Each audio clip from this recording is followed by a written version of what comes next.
Perkenalkan, nama saya Anastasia Retnondahur dengan NIM 21030200055. Pada kesempatan kali ini, saya akan menjelaskan materi tentang Bank Sentral. Materi yang pertama ada sejarah Bank Sentral.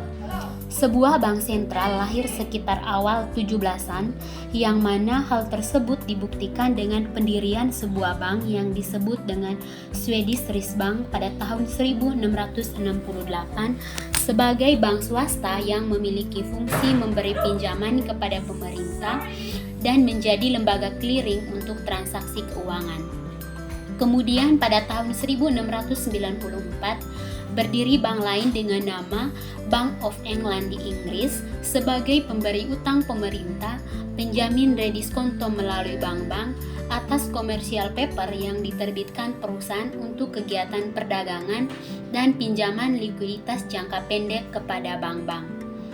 Seiring berjalannya waktu, bank-bank lain mulai lahir, seperti di Eropa didirikan sejumlah bank untuk pembiayaan perang. Banque de France oleh Napoleon pada tahun 1800 merupakan contoh bank yang didirikan pada saat itu.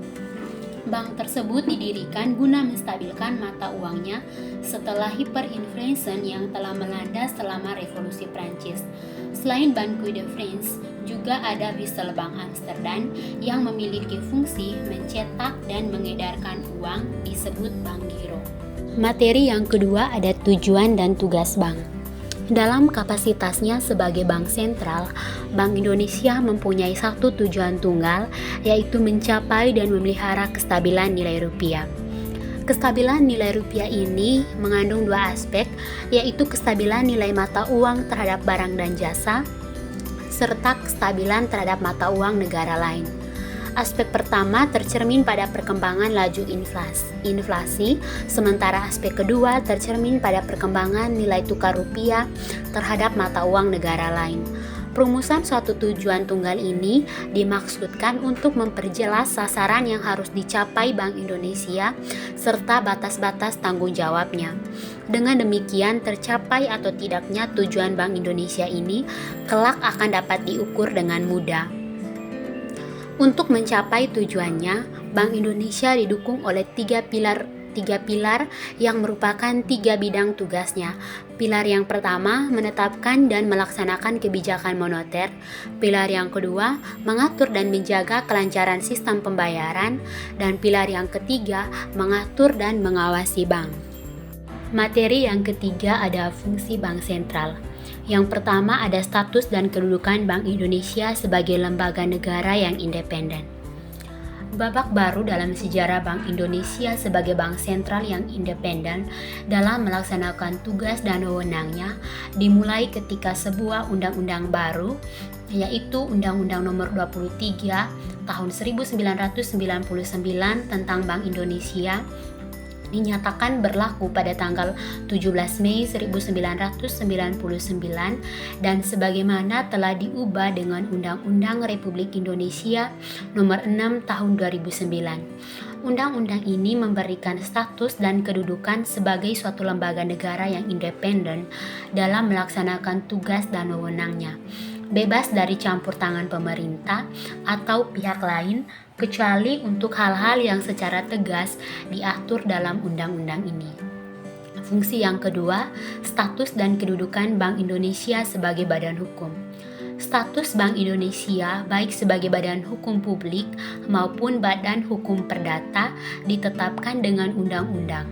Sebagai badan hukum politik, Bank Indonesia berwenang menetapkan peraturan-peraturan hukum yang merupakan pelaksanaan dari undang-undang yang mengikat seluruh masyarakat luas sesuai dengan tugas dan wewenangnya. Sebagai badan hukum perdata, Bank Indonesia dapat bertindak untuk dan atas nama sendiri di dalam maupun di luar pengadilan. Materi yang keempat ada peran Bank Sentral atau Bank Indonesia. Sebagai otoritas moneter, perbankan dan sistem pembayaran, tugas utama Bank Indonesia tidak saja menjaga stabilitas moneter, namun juga stabilitas sistem keuangan, perbankan dan juga sistem pembayaran. Keberhasilan Bank Indonesia dalam menjaga stabilitas moneter tanpa diikuti oleh stabilitas sistem keuangan tidak akan banyak artinya dalam mendukung pertumbuhan ekonomi yang berkelanjutan. Kelima peran yang mencakup kebijakan dan instrumen dalam menjaga stabilitas sistem keuangan itu adalah: peran yang pertama, Bank Indonesia memiliki tugas untuk menjaga stabilitas moneter antara lain melalui instrumen suku bunga dalam operasi pasar terbuka. Peran yang kedua, Bank Indonesia memiliki peran vital dalam menciptakan kinerja lembaga keuangannya yang sehat, khususnya perbankan. Peran yang ketiga, Bank Indonesia memiliki kewenangan untuk mengatur dan menjaga kelancaran sistem pembayaran. Peran yang keempat, melalui fungsinya dalam riset dan pemantauan, Bank Indonesia dapat mengakses informasi-informasi yang dinilai mengancam stabilitas keuangan.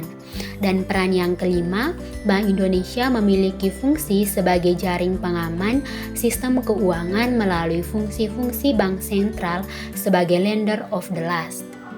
Materi yang kelima ada hubungan bank sentral dengan pemerintah. Dalam hal hubungan keuangan dengan pemerintah, Bank Indonesia membantu menerbitkan dan menetapkan surat-surat hutang negara guna membiayai anggaran pendapatan dan belanja negara atau APBN tanpa diperbolehkan membeli sendiri surat-surat hutang negara tersebut. Bank Indonesia juga bertindak sebagai kasir pemerintah yang menata usahakan rekening pemerintah di Bank Indonesia dan atas permintaan pemerintah dapat menerima pinjaman luar negeri untuk dan atas nama pemerintah di Indonesia.